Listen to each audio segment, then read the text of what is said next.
Assalamualaikum warahmatullahi wabarakatuh. Saudaraku, pernahkah kita merenung tentang hari ketika setiap jiwa akan berdiri di hadapan Allah, di hari yang matahari begitu dekat? Hari ketika manusia berdiri telanjang, kebingungan, bahkan sampai ketakutan, yang menunggu giliran untuk dihisap. Ada yang berdiri ribuan tahun lamanya, ada yang berpeluh keringat sampai lutut, bahkan ada yang sampai tenggelam oleh keringat. Tapi, tahukah kamu, di tengah ketegangan itu, ada sekelompok orang yang wajahnya sangat bercahaya. Mereka dipanggil Allah satu demi satu, tapi bukan untuk diperiksa tentang jahat baiknya, bukan juga untuk diadili tentang perbuatan yang sudah lalu. Mereka hanya melangkah menuju ke tujuan akhir.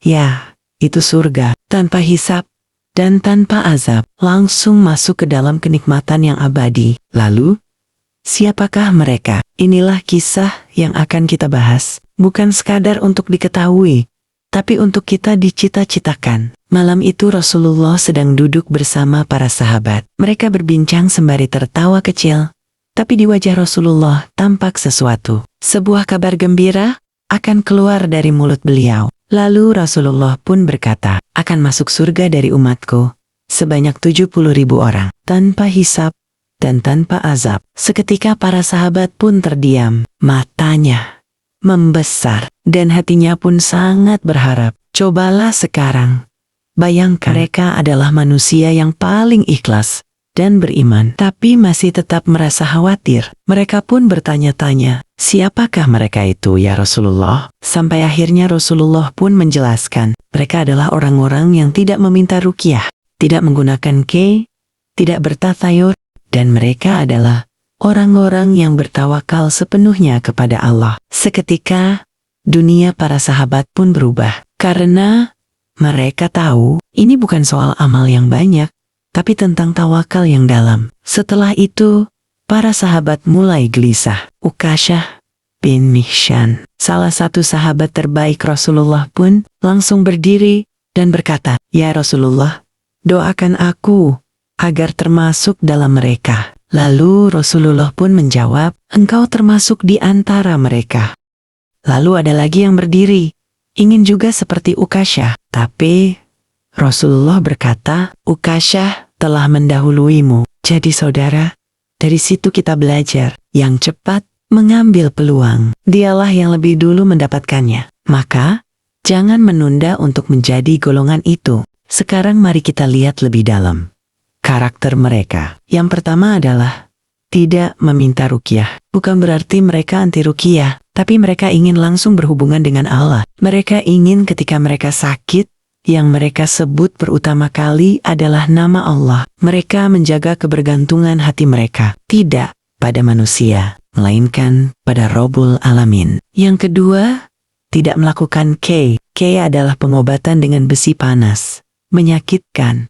Tapi Rasulullah pernah menggunakannya. Namun, para pemilik tawakal tinggi tidak mengambilnya, kecuali darurat. Mereka bersabar, mereka bertahan, karena yakin Allah sedang membersihkan dosa mereka. Yang ketiga, tidak bertatayur. Tatayur adalah merasa sial, karena tanda-tanda seperti suara burung hantu, angka 13 yang menandakan kesialan, dan sebagainya. Mereka tidak percaya itu. Mereka percaya bahwa semua yang terjadi adalah takdir Allah. Bahkan jika mereka sakit, ditimpa musibah, atau kehilangan, mereka tetap bilang, Allah telah mentakdirkan, dan apa yang Dia kehendaki, pasti terjadi. Dan yang keempat, bertawakal sepenuhnya. Mereka menyerahkan segala urusan kepada Allah. Usaha tetap dilakukan, tapi hati mereka tenang, tidak panik, tidak mengeluh. Mereka tidak berkata, bagaimana ini? Tapi, mereka berkata, cukuplah Allah bagiku. Dia sebaik-baik penolong.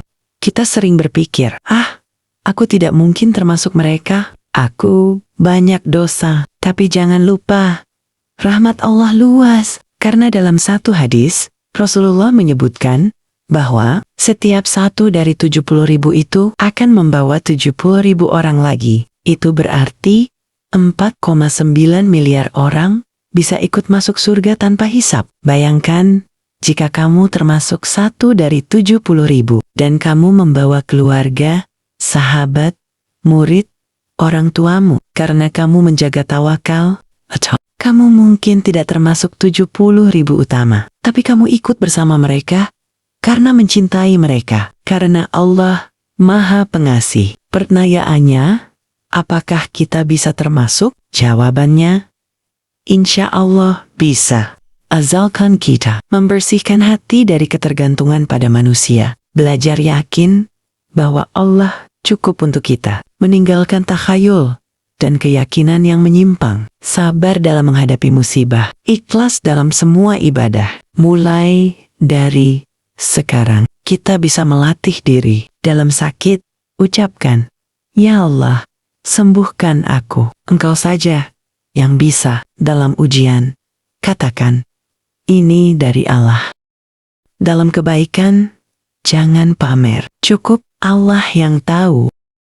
Satu kalimat yang bisa jadi kunci hidup kita. Jika Allah cukup bagi mereka, kenapa kita masih bergantung pada selainnya? Mari kita belajar menjadi pribadi yang bertawakal, yang tidak mengeluh saat diuji, yang tidak takut akan dunia, yang tidak percaya pada mitos dan sial, dan yang selalu mengucapkan, "Hasbunallah wa ni'mal wakil." Cukuplah Allah sebagai penolong kami. Mudah-mudahan kita semua masuk dalam barisan wajah bercahaya itu, yang dipanggil satu persatu, bukan untuk diperiksa, tapi langsung masuk ke surga.